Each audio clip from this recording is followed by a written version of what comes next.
Hello future IITians and NITians. तो आज अपन बात करेंगे ग्रेटेस्ट इंटीजर फंक्शन के इंटीग्रेशन के बारे में। इसको अपन एकदम बेसिक से स्टार्ट करते हुए जेई एडवांस के पीवाईक्यूज तक लेके जाएंगे, किस तरीके से ऐसे कॉम्प्लिकेटेड क्वेश्चंस को अपन सॉल्व करें। बट हालांकि यहाँ पे कुछ जो बेसिक इन्फॉर्मेशन है कि ग्रेटेस्ट इंटीजर फंक्शन क्या होता है, उसका ग्राफ किस तरीके का होता है, ये सब आपको पता होना चाहिए। अगर आपको नहीं पता है तो नीचे डिस्क्रिप्शन में एक प्लेलिस्ट मिल जाएगी, आप लोग वहां से जाके इसके रिगार्डिंग जो बाकी वीडियोस मैंने अपलोड किए उनको चेकआउट कर सकते हैं। फिर उसके बाद में जैसे यहाँ पे डिफरेंशिएशन है, इन सब को पहले देख लो, उसके बाद फिर इंटीग्रेशन पे आओ, जिससे यहाँ पे हो सकता है वीडियो थोड़ी सी लंबी हो। यहाँ पे हर टाइप के क्वेश्चंस को अपन ने इन्वॉल्व करने की कोशिश की है।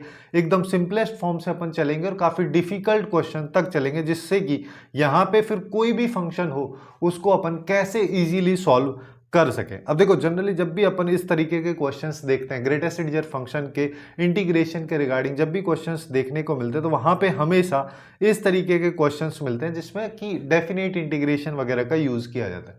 तो एक क्वेश्चन दिमाग में यहाँ पे ये वाला आना चाहिए कि यहाँ पे केवल डेफिनेट इंटीग्रेशन क्यों होते हैं, इनडेफिनेट इंटीग्रेशन यहाँ पे क्यों यूज नहीं होते। तो उसके लिए यहाँ पे ऐसे सोच सकते हैं कि जैसे मान लो एफ एक्स मेरे पास में ये कोई फंक्शन है, इसका इंटीग्रेशन करेंगे, ऑब्वियस सी बात है हर कोई कर देगा कि x square by two plus C होता है ना। अब इंटीग्रेशन का एक कंसेप्ट और आप पढ़े होगे कि यहां से अगर मान लो मेरे को वापस यहां पे जाना है तो मैं यहाँ पे डिफरेंशिएशन कर दूंगा इस वाले फंक्शन का, तो मैं वहां पे पहुंच जाऊंगा। अब इसी चीज को अप्लाई अगर मान लो मैं ग्रेटेस्ट इंटीजर फंक्शन में करता हूं, इसका मतलब यहां पे अपने पास में कोई एक फंक्शन है और यहां पे कोई फंक्शन है। अब इस फंक्शन का मेरे को एक्चुअली में डिफरेंशिएशन करना है और फिर मेरे को ग्रेटेस्ट इंटीजर फंक्शन तक पहुंचना है। तो ऐसा तो कभी हो ही नहीं पाता ना कि किसी चीज का अपन डिफरेंशिएशन कर रहे हैं और फाइनली आउटपुट अपने पास में ग्रेटेस्ट इंटीजर फंक्शन निकल के आए। या फिर इसको ऐसे भी अपन समझ सकते हैं, जैसे ग्रेटेस्ट इंटीजर फंक्शन मान लो अपने को इस तरीके का कुछ ग्राफ होता है। अब इस ग्राफ में क्या है कि ये एक डिसकंटिन्यूअस फंक्शन है, ठीक है, ये सबको ही पता है, स्टेप फंक्शन इसको बोलते हैं, डिसकंटिन्यूअस फंक्शन है सारे के सारे इंटीजर वैल्यूज पे। अब यहाँ पे क्या हो रहा है कि ये फंक्शन पूरी तरीके से टूट जा रहा है। तो अब अगर मान लो इंडेफिनिट इंटीग्रेशन की अपन बात कर रहे हैं तो वो हमेशा के लिए बात करें, उस सिचुएशन में फंक्शन को कंटिन्यूअस होना ही पड़ेगा, तभी जाके अपन उसको निकाल पाएंगे। लेकिन वहीं पे अगर अपन डेफिनिट इंटीग्रेशन की बात करें, जैसे ये वाला क्वेश्चन, अब जब डेफिनिट इंटीग्रेशन की अपन बात करते हैं तो यहाँ पे एक प्रॉपर्टी होती है कि अगर मान लो अपने पास में कोई भी एक फंक्शन दे रखा है, उस फंक्शन का अपने को डेफिनेट इंटीग्रेशन करना है, लेकिन वो फंक्शन या तो ऐसा हो कि वो फंक्शन डिसकंटिन्यूअस हो कुछ पॉइंट्स पे, या फिर ऐसा हो कि फंक्शन का डेफिनेशन चेंज हो रहा है। सबसे पहले अगर अपन बात करें डिसकंटिन्यूटी के बारे में, तो क्या होता है, जैसे अगर मान लो ये फंक्शन मेरे पास में डिसकंटिन्यूअस फंक्शन है, उस सिचुएशन में जिस जिस जगह पे ये डिसकंटिन्यूअस होगा उन पॉइंट्स पे इस लिमिट को तोड़ देते हैं। मान लो एक पॉइंट पे होता, जैसे कि इसके बारे में अगर बात करोगे तो 2 पे होगा, तो यहाँ पे क्या आ जाएगा 1 से 2 तक ये आ जाएगा और फिर उसके बाद में दूसरा फंक्शन में 2 से 3 तक चल देगा इस तरीके से। और दूसरा सिनेरियो क्या होता है कि अगर मान लो अपने पास में कोई फंक्शन दे रखा है और वो 2 तरीके से डिफाइन है कि एफ एक्स की value greatest integer function of x है जब x greater than equal to 2 है, और ये फ्रैक्शनल पार्ट है जब x लेस देन 2 है। तो 2 जो है x इक्वल टू 2 एक ऐसी वैल्यू जिस पे फंक्शन का डेफिनेशन चेंज हो रहा है। तो अगर मान लो 1 से 3 मेरे को यहीं पे निकालना है, तो 1 से 2 में बात करोगे तो ये वाला आ जाएगा, लेकिन 2 से 3 में बात करोगे तो ये वाला आ जाएगा। जैसे 1 से 3 यहाँ पे लिमिट रहेगा, लेकिन उसको फिर से 2 पे अपने को तोड़ना पड़ेगा, क्योंकि 2 अलग अलग फंक्शंस के बारे में यहाँ पे बात हो रही है। अब बात करते हैं अपन इस क्वेश्चन के बारे में। तो क्वेश्चन जैसे कि काफी बेसिक क्वेश्चन है ना। इस क्वेश्चन में अपने को क्या है, ग्रेटेस्ट इंटीजर फंक्शन की वैल्यूज निकालनी है और अपने को यहाँ पे क्या देखना है, अपने को देखना है कि इसके अंदर वाली जो वैल्यू है कब इंटीजर हो जाए, और ये इंटरवल के बीच में ही हो जाए। बाकी में तो हो रही होगी तो उससे अपने लेने देना ही क्या है। जैसे यहाँ पे अगर देखोगे तो 1, 2 और 3 3 पॉइंट्स पे होगी, इस इंटरवल के बीच में बात अगर अपन करें तो इसको अपन क्या लिख सकते हैं कि 1 से 2 और dx। फिर अब देखो यहाँ पे मैं dx क्यों लिखा, जब 1 से 2 के बीच की हम बात कर रहे होंगे, जब x की वैल्यू जो है 1 से 2 के बीच है, तो उस सिचुएशन में ग्राफ ये है, जिसका मतलब y की वैल्यू ये है, y की वैल्यू ये क्या है 1। तो यहाँ पे आ जाएगा कि y मतलब कि ग्रेटेस्ट इंटीजर फंक्शन जो है इसका आउटपुट ही 1 है, यानी कि यहाँ पे आएगा ही 1, है ना, क्योंकि y इज इक्वल टू 1 के ग्रेटेस्ट इंटीजर फंक्शन जो है 1 के बराबर हो जाता है।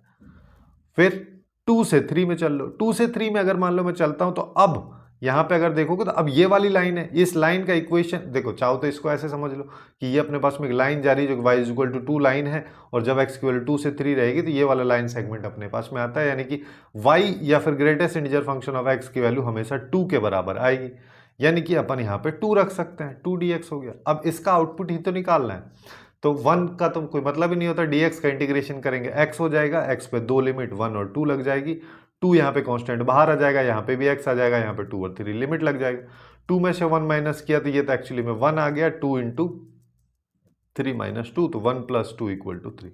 अब एक और चीज यहाँ पे थोड़ा समझ लो, ग्रेटेस्ट ये डेफिनेट इंटीग्रेशन एक्चुअली में एरिया अंडर कर्व को भी रिप्रेजेंट करता है, उस वाले चैप्टर में अपन लोग पढ़ते भी एक डेफिनेट इंटीग्रेशन हम कर रहे होते हैं। अब कैसे रिप्रेजेंट करता है इसको थोड़ा सा अगर मान लो मैं समझूं, जैसे मान लो अपने पास में ये फंक्शन अपने को क्या बोल रहा है कि अपने को x की वैल्यू 1 से स्टार्ट करनी है और 3 तक लेके जानी है, इसके अब इसकी वैल्यू बोल लो या फिर इसके अंदर पूरा एरिया बोल लो। तो यहां पे अगर बात करोगे तो एक सेगमेंट तो ये वाला बन रहा है, एक एरिया, दूसरा एरिया क्योंकि फंक्शन यहाँ टूट जा रहा है ना, दूसरा एरिया की अगर बात करोगे तो दूसरा एरिया अपना ये वाला बन रहा है ना। अब पहले वाले एरिया की अगर बात करोगे, पहले वाला एरिया एक्चुअली में क्या है, पहले वाला एरिया जो है कुछ भी नहीं है, एक्चुअली में एक स्क्वायर है जिसका साइड का लेंथ 1 है, तो ये जो पहले वाला पोर्शन है इसका एरिया हो जाएगा 1। सिमिलरली दूसरे वाले पोर्शन की बात करोगे, दूसरा वाला पोर्शन क्या है, कुछ नहीं, एक रेक्टेंगल है जिसकी एक साइड है 1 और दूसरी साइड है 2, तो इसका एरिया हो जाएगा 2, तो टोटल एरिया 3, इसीलिए दोनों की वैल्यूज भी बराबर आ रही है और ऐसे अपन इसको अप्लाई भी करते हैं। अब नेक्स्ट क्वेश्चन पे चलते हैं। नेक्स्ट क्वेश्चन जो है, धीरे धीरे अपन क्वेश्चंस को इंप्रूव करते हुए चलेंगे, वैल्यूज को बदलते हुए चलेंगे। जैसे अब अभी तक x था, अब हम x स्क्वायर ले रहे हैं। जब x स्क्वायर ले रहे हैं तो अपना काम क्या होना चाहिए, x स्क्वायर की वैल्यू कब इंटीजर आ रही है।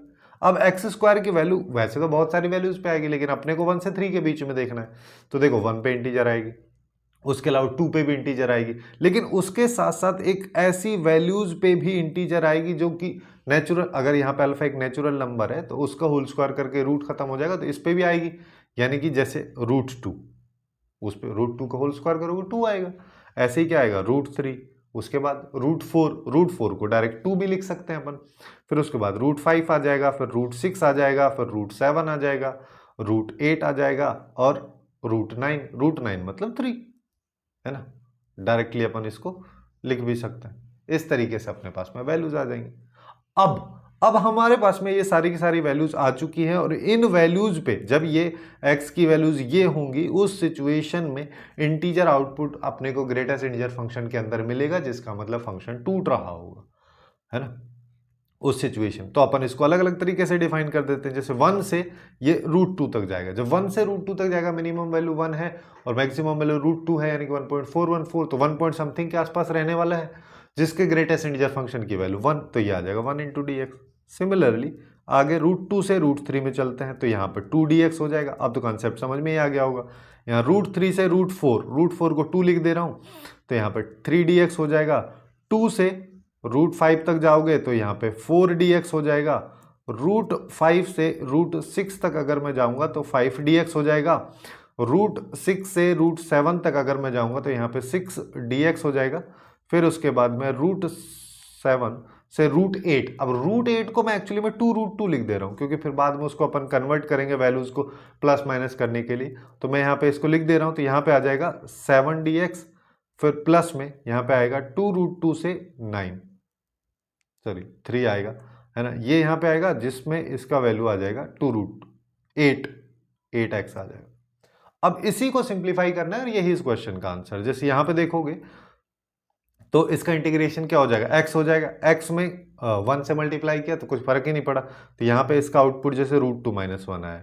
अगले वाले का आउटपुट जो है 2 से मल्टीप्लाई हो जाएगा √3 - √2 को, तो इसको मैं डायरेक्ट मल्टीप्लाई कर दे रहा हूँ, 2√3 - 2√2। अब आगे वाले इसको डायरेक्ट लिख भी सकते हैं अपन कि यहाँ पे 6 हो जाएगा -3 √2 हो जाएगा, फिर यहाँ पे 4 √5 हो जाएगा -8 हो जाएगा, फिर उसके बाद में 5 √6 हो जाएगा -5 √5 हो जाएगा, फिर 6 √7 हो जाएगा -6 √6 हो जाएगा, फिर उसके बाद में यहाँ पे लिख दे रहा हूँ 14 √2 हो जाएगा -7 √7 हो जाएगा, उसके बाद अपने पास में 24 हो जाएगा -16 √2, ये अपने पास में आ रहा है, ठीक है। अब देखो, अब इसको सिंप्लीफाई करना है और वही इस क्वेश्चन का करेक्ट आंसर है। सबसे पहले अगर अपन फोकस करें, सबसे पहले इंटीजर्स पे फोकस कर लेते हैं। इंटीजर्स की अगर बात करोगे, जैसे 24 है, 6 है, 30 हो गया, 30 में से 1 और 8 9 जाना है, तो यानी कि 21 ये आ जाएगा। अब और आगे चलते हैं। अब देखो, अब रूट 2 पे फोकस कर लेते हैं। रूट 2 पे फोकस करोगे तो देखो, एक तो रूट 2 प्लस का ये है और ये किए है, तो माइनस रूट 2 तो यहीं से बचा, और कहाँ है, और केवल लास्ट में है यहाँ पे, तो यहां से बचेगा -2√2। तो एक्चुअली में -√2 और -2√2 अपने को मिलके क्या देगा, -3√2, ये आ गया। अब √3 पे आ जाओ। √3 की अगर मैं बात करूं, देखो बाकी सारी वैल्यूज में सेम कहानी चलेगी। √3 की अगर मैं बात करूं, 2√3 -3√3, यानी कि -√3 बचा, है ना। अगले वाली को देखो, √4 तो है ही नहीं, √5 पे आ जाओ, 4√5 5√5, एक माइनस का यहां बचेगा। सिमिलरली माइनस का √6 बचेगा, माइनस का √7 बचेगा, √7 तक ही जाएगा।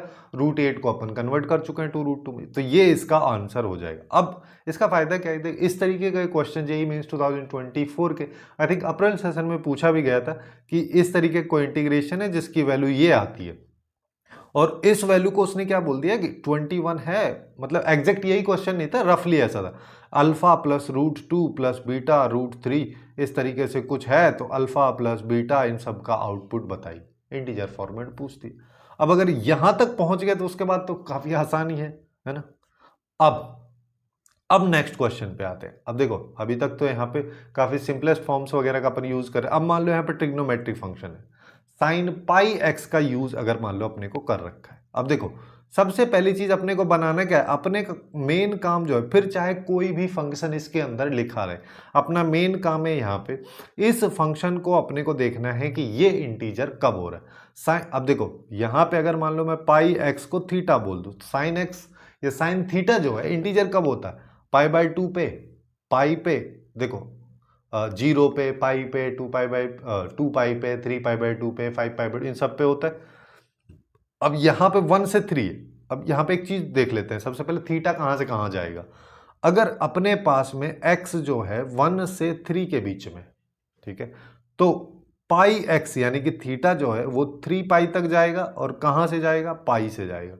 तो मेरे को पाई से 3 पाई के बीच की वैल्यू चाहिए। अब देखो, अब अपने को ध्यान क्या रखना है, साइन एक्स के बारे में अपने को क्या पता है कि इसका ग्राफ जो है कुछ इस तरीके से मूव करता है, ठीक है, जिसमें ये पाई हो जाता है, ये 2 पाई हो जाता है, ये 3 पाई हो जाता है ना। वैसे तो तुम एरिया देख के यहाँ पे बता ही सकते हो 0 हो जाएगा, ये वाला मतलब एरिया की बात, यहाँ पे इंटीग्रेशन की बात करोगे तो ये वाला एरिया डाउनवर्ड है, ये वाला अपवर्ड है, तो पूरे 0 ही हो जाना है। लेकिन यहाँ पे आओ, है ना, एरिया की बात नहीं कर रहे हम यहाँ पे इंटीग्रेशन की बात कर रहे हैं, एरिया तो ऐड हो जाता है यहाँ पे, ठीक है। अब यहां पे अगर मान लो इस तरीके से अपने को दे रखा, तो अपने को यहां पे क्या करना है, अपने को देखना है कि ये इंटीजर कब हो रहा है। तो इसके इंटीजर की वैल्यू कहां से स्टार्ट होगी, जब एक्स पाई एक्स या थीटा की वैल्यू पाई से स्टार्ट हो रही है और 3 पाई तक जा रही है, तो यहां पे ये इंटीजर होगा, सबसे पहले पाई पे हो जाएगा, फिर उसके बाद में पाई प्लस π/2 यानी कि 3π/2 पे हो जाएगा, फिर 2 पाई पे हो जाएगा, फिर 5π/2 पे हो जाएगा, उसके बाद 3 पाई इस पे हो जाएगा, है ना। ये सारी की सारी वैल्यूज है जहां पे ये इंटीजर बन रहा होगा। तो अब अपन इसको लिख देते हैं, यानी कि देखो, जब x की वैल्यू 1 से 3/2 तक रहेगी, तो थीटा की वैल्यू एक्चुअली में पाई मल्टीप्लाई में हो जाएगा ना, तो पाई से 3π/2 हो जाएगी। जब ये पाई से 3π/2 हो जाएगी, तो यहां पाई से 3π/2, इस सिनेरियो में ये 3π/2 है, तो इसमें आउटपुट इसका क्या रहेगा, या तो माइनस 3π/2 पे -1 रहेगा, लेकिन पाई से 3π/2 के बीच में हमेशा एक्चुअली में माइनस 0 पॉइंट समथिंग कुछ तो रहेगा, ऐसा कुछ रहेगा। इसके ग्रेटेस्ट इंटीजर फंक्शन की वैल्यू हमेशा -1 आएगी, -0 पॉइंट समथिंग के ग्रेटेस्ट इंटीजर फंक्शन की वैल्यू हमेशा -1 आती है, तो यहाँ पे -1 आएगा, इसके साथ dx आ जाएगा। सिमिलरली जब 3/2 से 2 तक जाएगा, जिसका मतलब पाई एक्स की वैल्यू 3π/2 से 2 पाई तक जा रही है, जब 3π/2 से 2 पाई तक जा रही है, जिसका मतलब ये वाला रीजन, इस रीजन में भी तो वही कहानी है कि इसका आउटपुट भी अभी भी -0 पॉइंट समथिंग ही है। जब इसका आउटपुट -0 पॉइंट समथिंग है, तो ग्रेटेस्ट इंटीजर फंक्शन की वैल्यू हमेशा -1 आएगी। ये यहाँ पे आ गया। फिर उसके बाद में अब 2 से स्टार्ट हो रहा है 5/2 तक, यानी कि 5π/2, 5π/2 यहां पे आता है। 2π से 5π/2 के बीच की बात करोगे तो 0 पॉइंट समथिंग रहने वाला है। 0 पॉइंट समथिंग के ग्रेटेस्ट इंटीजर फंक्शन की वैल्यू 0। ऐसे ही अगले वाला 5/2 से 3 तक ये भी 0 हो जानी है।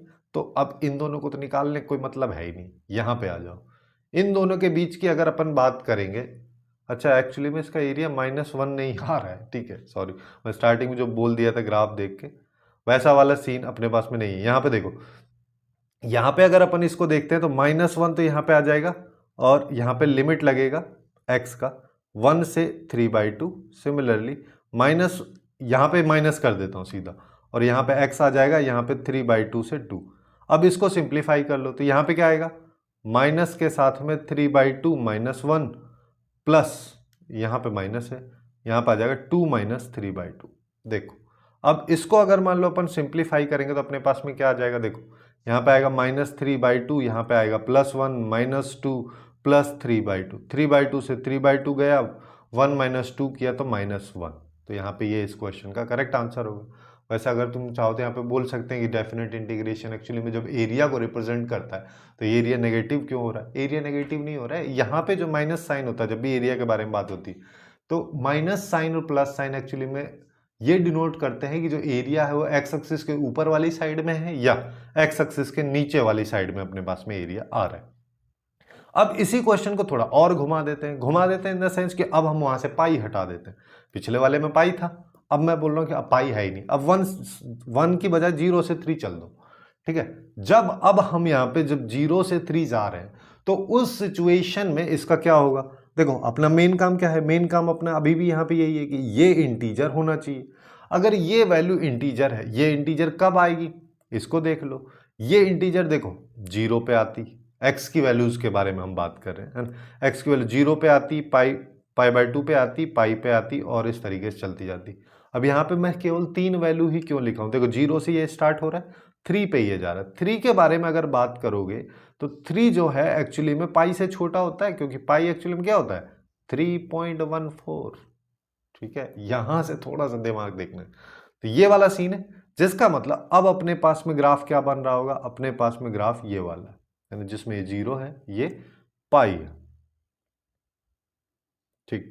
चलिए अब अगर ऐसा है, जब ये वाला ग्राफ अपने पास में बन रहा है ना, तो यहां पे एक चीज देखो, ये 0 से ये π/2 वाली वैल्यू हो जाएगी, है ना।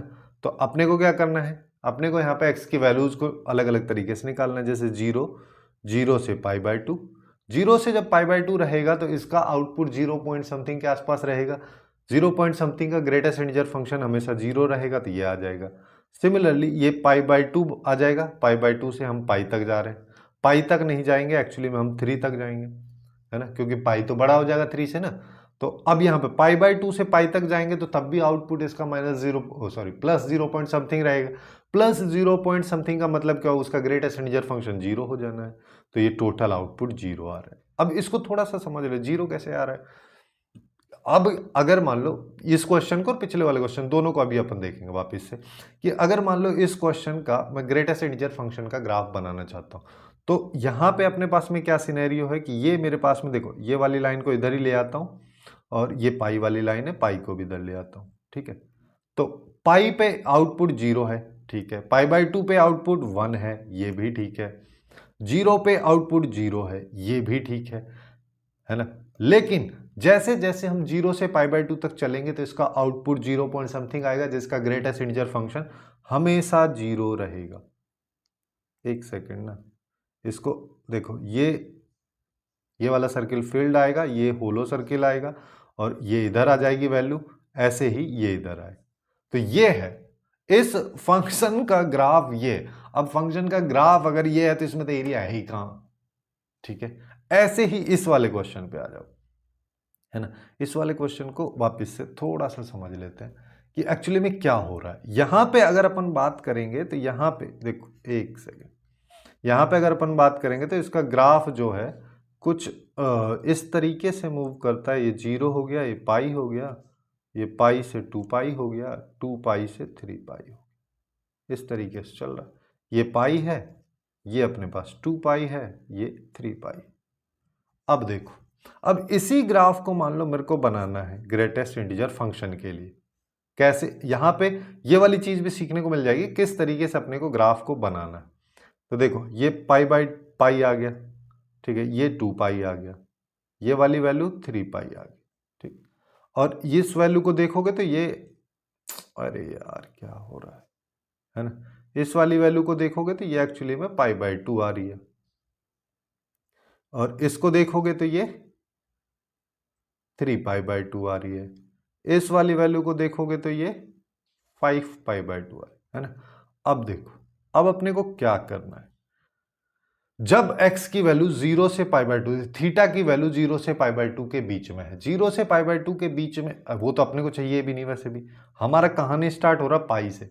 जब x की वैल्यू पाई पे है, पाई पे क्या रहेगा आउटपुट 0, 3 पाई बाई 2 पे क्या रहेगा, ये -1 है, ठीक है, ये वाले वैल्यू -1 है, और 2 पाई पे क्या रहेगा 0, ये आएगा, और उसके बाद 3 पाई पे क्या रहने वाला है 0, और 5 पाई बाई 2 पे क्या रहने वाला है 1, ये इधर 1 है। अब देखो, अब यहां पे अगर देखोगे तो ये वाला ग्राफ तो ऐसा आएगा, है ना, ये तो सबको क्लियर है क्योंकि अभी पिछले वाले में बना है। लेकिन ये वाले ग्राफ की अगर बात करो तो ये वाला ग्राफ पता है कैसा है, इस तरीके से बनेगा, ये यहां से यहां, ठीक। अब ये है, अब इसमें भी कहानी क्या है कि ये देखो, अगर x के रेस्पेक्ट में हम चल रहे होंगे तो ये 1 होगा, ये 2 होगा, और अब इसका एरिया अगर निकालोगे, जैसे -1 वहां पे उसका आउटपुट आ रहा था, -1 का मतलब एरिया 1 ही है, बस x एक्सिस के नीचे है। तो अब यहां पे जो एरिया है वो एक्चुअली भी ये वाला है, तो एरिया है ना। अब इस एरिया को अगर देखोगे तो 1 तो यहां से यहां तक की लेंथ है, और 1 ही यहां से यहां तक की लेंथ है, क्योंकि ये -1 है ना, तो ये तो स्क्वायर ही तो है, वैसे देखने में रेक्टेंगल लग रहा है लेकिन है स्क्वायर, जिसका एरिया 1 रहेगा, और माइनस यहां पे जो आ रहा था वो नीचे वाली साइन को रिप्रेजेंट कर रहा था। अब देखो, अब आते हैं अपने उस क्वेश्चन पे जो स्टार्टिंग में हमने देखा था कि इस तरीके से कोई एडवांस में क्वेश्चन पूछा गया 2021 में, है ना। अब देखने में काफी अटपटा टाइप का लग रहा है। अच्छा, यहाँ पे थोड़ा सा मिस्टेक है, मिस्टेक ये है कि इसमें ग्रेटेस्ट इंटीजर फंक्शन यहाँ पे है, ठीक है। अब अपने को इस क्वेश्चन को सिंप्लीफाई करना है। इस क्वेश्चन को सिंप्लीफाई करने का मेन अपना मकसद क्या है, यहां पे सबसे इंपॉर्टेंट काम जो रहता है वो क्या, कि यहां पे ग्रेटेस्ट इंटीजर फंक्शन के अंदर जो भी फंक्शन लिखा हुआ है पकड़ो और इंटीजर बनाना है, यही मेन काम है। अब अगर ये पूरा का पूरा इंटीजर मेरे को बनाना है तो मैं इसको ऐसा नहीं बोल सकता कि ये जो रूट के अंदर लिखा है ये वाली वैल्यू, है ना, ये एक्चुअली में एक परफेक्ट होल स्क्वायर होना चाहिए, तभी तो बनेगा। अगर ये परफेक्ट होल स्क्वायर होगा, अब देखो परफेक्ट होल स्क्वायर क्या क्या होता है, सबसे पहले 0, 0 अगर मान लो मैंने लिया तो x 0 हो जाएगा, क्योंकि देख अलग अलग केसेस अपन ले सकते हैं यहाँ पे कि x इक्वल टू 0 अगर मान लो मैंने लिया, x इक्वल टू 0 नहीं, ये पूरे पूरे वैल्यू इक्वल टू 0 अगर मान लो मैंने लिया तो यहाँ पे क्या आएगा, सबसे पहले, अरे यार एक सेकेंड, सबसे पहले हम बात कर रहे हैं 0 पे, 0 पे अगर मैं बात कर रहा हूं तो यहाँ पे क्या आएगा 10x by x plus 1 equal to 0, ये डिनोमिनेटर उधर चला गया, 0 बन गया तो x इक्वल टू 0 ही यहाँ पे आ रहा है, इसका कोई मीनिंग नहीं हुआ, है ना। आगे चलते हैं, अब हम क्या करते हैं, अब हम लेते हैं 1। अगर मान लो मैंने 1 लिया, मेरे को सारे के सारे वो वैल्यूज निकालनी है x की, क्योंकि ये लिमिट जो लगी हुई है ना, ये x की लिमिट लगी हुई है, तो मेरे को इसके बीच में वो वैल्यूज फाइंड आउट करनी है जिसपे ये होल स्क्वायर बन रहा होगा। अब जैसे 1 है, 1 कब बनेगा, इस 1 बनेगा जब 10x is divide by x plus 1 equal to 1 होगा। इसको सिंप्लीफाई कर लो तो 10x is equal to x plus 1 multiply कर दिया तो ये 9x इक्वल टू 1, यानी कि x की जब वैल्यू 1 बाई 9 होगी तो ये जो पूरा पूरा रूट के अंदर लिखा है ये 1 बन रहा होगा, ठीक। अब ऐसे ही 1 बन रहा है, अब इसके बाद 2 नहीं बनेगा क्योंकि 2 किसी का परफेक्ट होल स्क्वायर नहीं होता, अब बनेगा 4 अगर मान लो मेरे को इसको बनाना है तो यहाँ पे क्या आएगा 10x by x plus 1 equal to 4, जिसका मतलब 10x is equal to 4x plus 4, जिसका मतलब ये 6x हो गया, इधर 4 हो गया, x की वैल्यू 2/3, है ना। अब इसको चाहो तो अपन इसको ऐसा भी लिख सकते हैं ना 6/9, है ना, 1/9 के रेस्पेक्ट में मैं, जिससे कि समझ में आ जाए कि वैल्यूज बढ़ रही, ठीक है। ये आ जाएगा 4 पे। अब 4 के बाद अगला वाला कब बनेगा? अगला वाला बनेगा 9 पे, जब वैल्यू 9 होगी। अब जब 9 होगी तो क्या सिनेरियो हो रहा होगा? 9 पे अगर अपन बात करेंगे तो यहाँ पे आएगा 10x divide by x plus 1 equal to 9, जिसका मतलब 10x equal to 9x plus 9। यहाँ पे x आ गया, x इक्वल टू जब 9 रहेगा तो बनेगा। चलिए, और क्या हो सकता है? और क्या 16 हो सकता है? अब 16 ले लो। 16, अब देखो ऑब्वियस सी बात है 16 अपन ले नहीं पाएंगे क्योंकि यहाँ पे 10 है ना। चलो मान लो, देखते हैं, ठीक है। अगर मान लो मैं 16 ले रहा हूँ, उससे इस 10 से वैसे कोई फर्क नहीं पड़ेगा यहाँ। देखो 10x अपॉन x प्लस 1, वैसे ले क्यों नहीं पाएंगे ये अभी समझ में आएगा। यहाँ पे 16 आ जाएगा तो यहाँ पे आया 10x is equal to 16x plus 16, जिसका मतलब माइनस 6x इक्वल टू 16। यहाँ से तो x नेगेटिव आ रहा है, हमको चाहिए ही नहीं, हमको 0 से 10 के बीच का चाहिए, जिसका मतलब खेल खत्म। जो आना था वो आ चुका है, यानी कि अपने पास में क्या क्या वैल्यूज आ गई? 1 आ गया। देखो x की वैल्यूज क्या क्या आ गई? x की वैल्यू से ही तो अपने को मतलब है 1/9 आ गया, दूसरा 2/3 यानी कि 6/9 आ गया, तीसरा 9 आ गया। 3 वैल्यूज आ रही है अपने पास। हाँ, 3 वैल्यूज अपने पास में आ रही है। अब देखो, अब अपने को क्या करना है? अब लगाते चलो। जो सबसे पहले 0 से चलेगा, 0 से कहां? अच्छा इसको ना, चलो यहीं पे कर लेते हैं। 0 से चलेगा, 0 से चलेगा 1/9 तक। जब 1/9 तक जाएगा तो उस सिचुएशन में इसका आउटपुट जो है वो 1 के देखो 1 कब आता है? एग्जैक्ट 1/9 पे, लेकिन 1/9 से पहले वाली बीच की सारी वैल्यूज पे वो 0 पॉइंट समथिंग आ रहा होगा, और 0 पॉइंट समथिंग के ग्रेटेस्ट इंटीजर फंक्शन की वैल्यू 0, तो यहां पे 0 dx आ जाएगा। फिर अब 1/9 से बात करेंगे 2/3, या फिर इसको 6/9 बोल दो। 6/9 पे 1/9 एग्जैक्टली 1/9 पे 1 आ रहा है, और 1/9 से आगे अगर जैसे मैं चलूंगा 6/9 तक जाऊंगा तो 1 पॉइंट समथिंग आएगा, क्योंकि लास्ट में मेरे को इसको 4 भी बनाना है।